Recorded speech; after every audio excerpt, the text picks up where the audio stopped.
Welcome back. I know this is honestly a lot to grasp in, but trust me, more practice will actually push you a step further onto understanding these things. So allow me to actually do this last video. This video will be titled Confluence. This is Convergence 4.0. This is Convergence 4.0. And honestly, this is actually putting everything together to basically get a trading idea and understanding how you can actually get the next possible move, the next possible trade using everything that we have done. So I will be doing an analysis with you from the monthly going down to the daily until we actually get entries using all the tools that we have. Honestly, obviously, as you guys would know, from the monthly time frame, you go to the monthly time frame to actually look at what it is that you have on the markets. So if you look at the monthly, right? If you look at the monthly, you will notice that we do have this formation and this pattern that is on the monthly, which looks very beautiful right now because the market is giving us a clear indication of where it's going from the monthly. So what I would look for on the monthly is I would look at how the market is behaving, how the moving averages are behaving as well. So just by looking at this, I do see that bigger picture from the monthly. If I look at the top of the market, I can see that we actually have potential to come back to these lows. So this is me thinking. So we do have potential to come back to around this level. So I'm gonna look at shorting this pair, obviously in the longest run. So I do think that we can actually find more room to actually come back to these lows, especially because we broke past the previous low. So if you look at that, we do have a high, a low, a high, a lower high, lower low, lower high, lower low, lower high, and obviously the market just printed a lower low. So from here, I do expect that the market can push up to give us a lower high, then we can in the long run see a bearish run. This can happen in a couple of years, obviously, because this is a monthly time frame. But what I am looking for currently is how the market is behaving, so that I will be able to get the next possible move from the monthly time frame. So what I have here is that the market gave us a clean bullish month last month. This month is about to end. We have got like 2 days before this month ends. Today is the 28th of May. I think yes, the 28th of May 2020. So the market is currently trading above that weekly level 0.65 250, and we can possibly see a clean retest at 6700, 1.6700. So I do anticipate that the market can push up to that level at least from the weekly. And if I go to the weekly, I can see that okay, we do have a previous low that got broken, and the market is probably coming back to retest that level, and from here possibly see a clean drop from that level to the lows, right?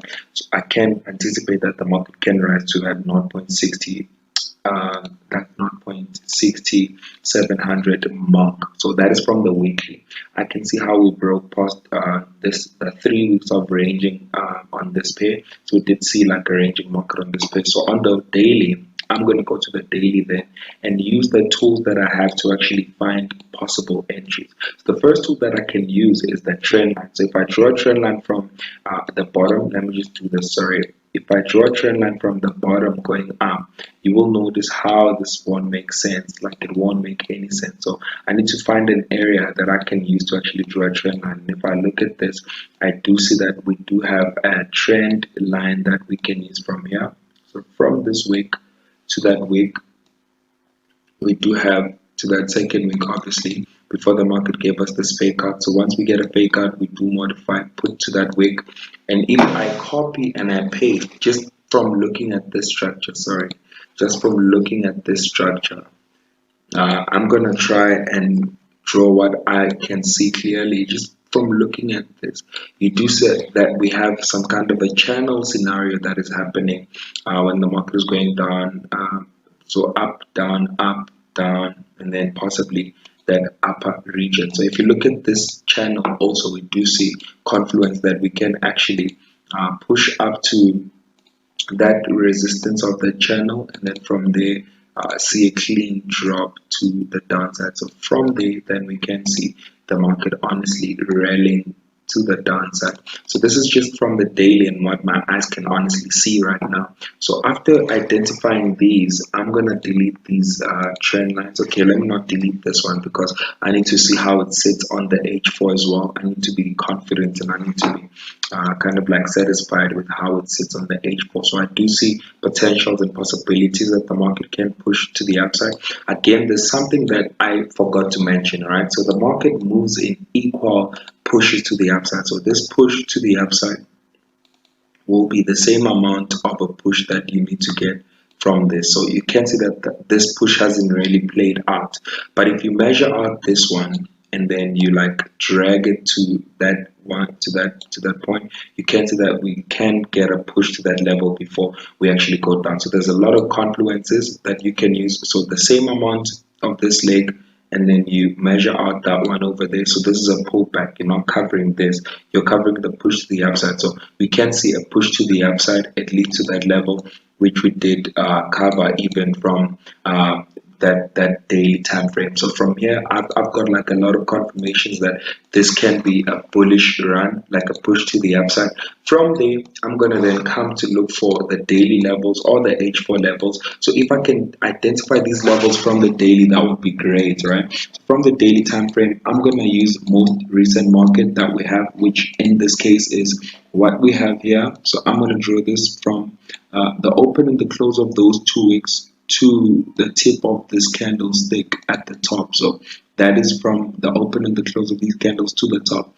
Look at how the daily time frame then formed. We did see rejection from the breakout, retest with yesterday with the other day's candle, and yesterday's candle, the 28th candle actually came to retest, and today's new candle actually just opened right now. Just opened right now. So this is the next daily candle. So this is the 29th of May. This is a Friday. So this candle actually just opened right now. So from there, I can go to the H4 to actually see what I can potentially find on this market that can help me get possible entries to the upside. So this level remains a strong level from the daily. Whatever level this is, it remains a strong level from the daily. So I can even do this because I know that on the daily time frame we do have that level of sensitivity.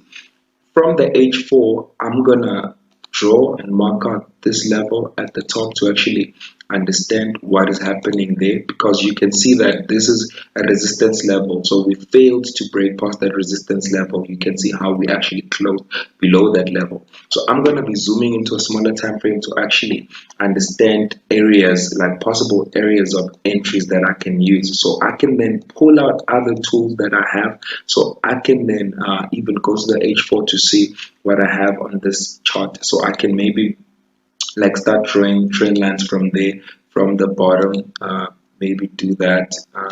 You can see how I would have gotten that beautiful entry on that bounce of that trend line going up, right? So from this market, I do see like a clean move to the upside from the trend line. Then I can go to the H1 to actually identify what else I have that can help me get possible entries going to the upside. So remember that we have things and tools that can help us. We've got things that we look for before we actually come into trade. So on the hourly, what I am going to look for is we've got two levels that we can actually monitor. So I can draw like a line there. So I'm going to use a horizontal ray on this there. So this is a level that I'm looking at actually for rejections. The reason why I'm looking at this level is because we have got this level acting as a strong level of resistance. If we zoom into the 30 minutes, we can see that, okay, this level has been acting as a level of resistance. And the lowest level would be this level around there. So what I'm looking for is that the market comes to dip into this level, and then from this level, we see a clean push to the upside from this level. So this whole area then becomes an area of interest to me. Let me just put it back. So this whole area becomes an area of interest. So from this trend line to that area, whatever, I'm gonna wait for the market to give me what my reversal pattern. I did speak about that on previous videos, how I can actually get like entries going to the upside, looking at reversal patterns.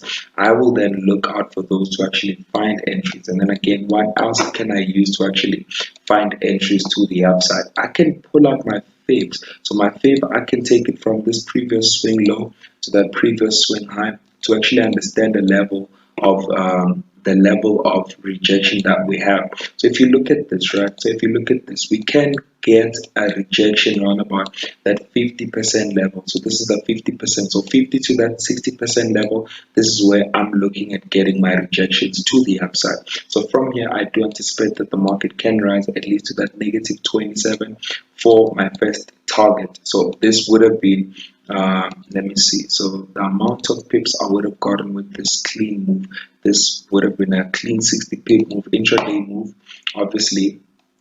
And if I wanted to hold, I was going to hold to that 0.67 level, even from the daily. If you remember quite well, I would have held to that 0.67 level, because then this is the anticipated level before then the market can push to the downside, right?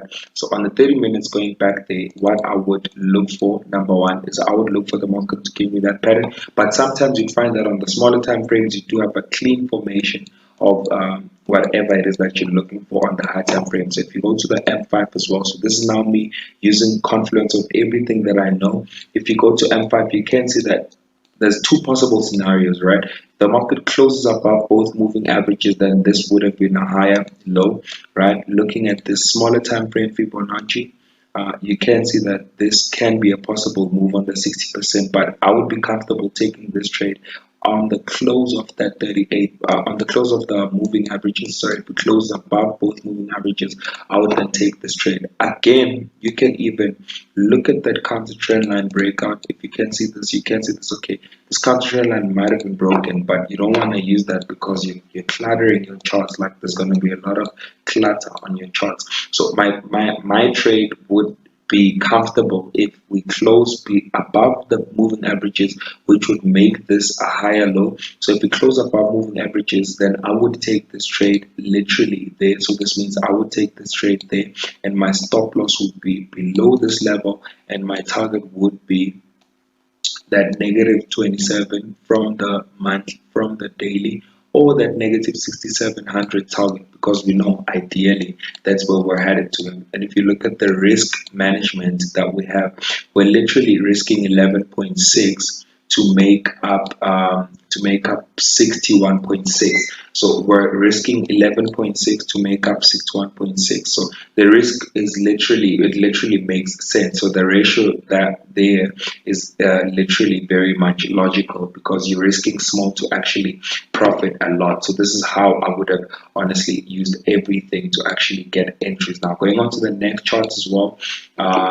Let's look at gold. So from the daily time frame, gold from the daily, we do have this previous level of support broken. If you look at this, we do have this previous level of support broken, came back to be retested 1 2 3 4 5 weeks, 1 2 3 4 weeks to the low. Then the market pushes up 1 2 weeks, pushes up 1 2 weeks, pushes up. From here we broke above, came back to retest at 1700. So 1700 is ideally an important level on this